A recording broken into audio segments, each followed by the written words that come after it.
السلام عليكم ورحمة الله تعالى وبركاته، مشاهدي ومتتبعي قناة باب معرفة برو.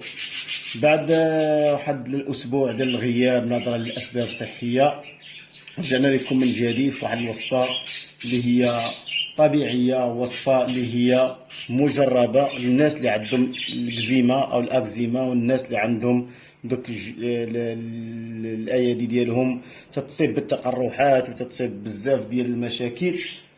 اليوم جينا لكم بواحد المكونات اللي هما طبيعيين، وانتم راكم عارفين القوه ديال الحامض. ومهم الاخوان ما نطولش عليكم، ندخلوا في الوصفه ديريكت. قبل ما نبدا الوصفه ديالنا تندخل دائما ما تنساش اللي هو الدعاء الخاص بالقناه، اللي هو اللهم يا سميع يا ذا الفضل العظيم يا كاسي العظام لحما بعد الموت، أرح لنا قلوبنا واغفر لنا ذنوبنا واستر عيوبنا واشفي مرضانا ومرضى المسلمين، اللهم اشف كل مريض يتألم ولا يتكلم ولا يعلم بحاله إلا الله سبحانه وتعالى.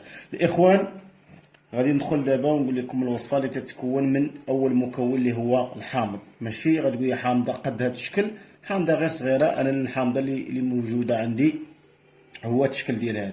تناخذوا هذا الحامض، وهذا كما تلاحظوا معايا هذا اللي هو خل، هذا الخل الابيض. ها جيت تشوفوا فيه خل ابيض. انا ما درتش ليه شي قرعه، غير هو جات في هذه القنينه ولا جات في هذه الضماده ولا شوف كيفاش يسميوها. المهم جات عندي في هذه القنينه. تنشدو الحامض، هذا هو الحامض اللي تنشدو وتنقشروه. تناخذوا غير القشره ديال الحامض، ما تناخذش اللب ديالو، تناخذ غير القشره اللي على برا. تنقشرو بالموس وتنشدو داك الشيء اللي جمعت ديال القشور ديالو، تنحطوه في واحد الطبيسيل، او تناخذ واحد القرعه اللي هي بحال ما هذه تكون خاويه ومعقمه ونقيه من الداخل، وتندير فيها داك القشور ديال الحامض. القشور فقط، تنقول القشور ديال الحامض فقط، وتنزيد عليهم خل الابيض بحال ما هذا. تنزيدو يعني قرعه تكون تقريبا بحال ما هذه، وتنخوي في هذاك الخل الابيض، تنخويه على القشور ديال الحامض. اعيد اللي كان من مره، كان شحال من الاخوان اللي تيتصنتوا لنا في الشريط وتيقول لك اودي راني ما سمعش مزيان، انت قلتي القشور ولكن انا ما انتبهتش. المهم انا تنقول القشور ديال الحامض زائد الخل الابيض، وتنديرهم في قرعه وتنسد عليهم بحال هكا مزيان، وتنحطهم واحد المده ديال يوم حتى 3 ايام. الطريقه ديال الاستعمال كيفاش نستعمل داك المكون من بعد 3 ايام. غايقول لك غيسولوني بعض الاخوان والاخوات، غايقول لك واش هذاك القشور واش يمكن ليا نحيدو من الخل ديال الخل الابيض؟ ما تحيد، خليه فيه.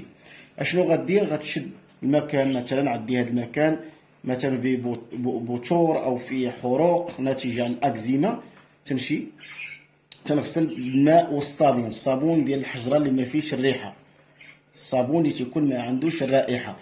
تنغسل اليد، ما تنشدش الصابون مثلا وتنبدا نحك في اليد ديالي بحال هكا، لا.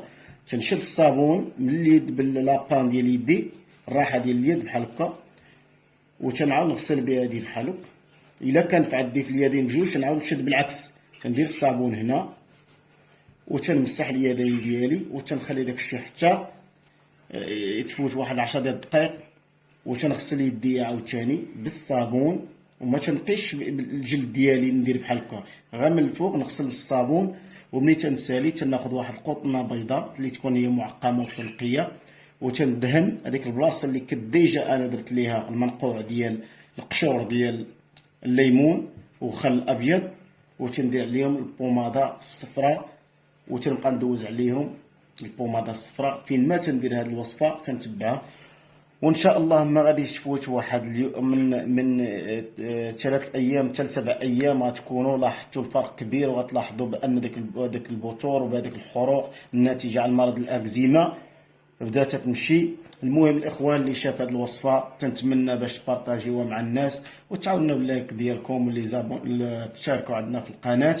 راه ما احنا هذا هو العمل ديالنا، هو اننا تنقلبوا على وصفات وتنجربوهم.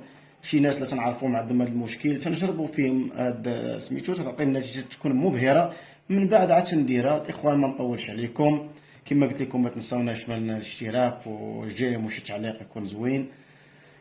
وتنتمنى من الله سبحانه وتعالى باش يشافي كل مريض يتألم ولا يتكلم ولا يعلم بحاله إلا الله سبحانه وتعالى. أستودعكم الله سبحانه وتعالى في وصفة قادمة بإذن الله، والسلام عليكم.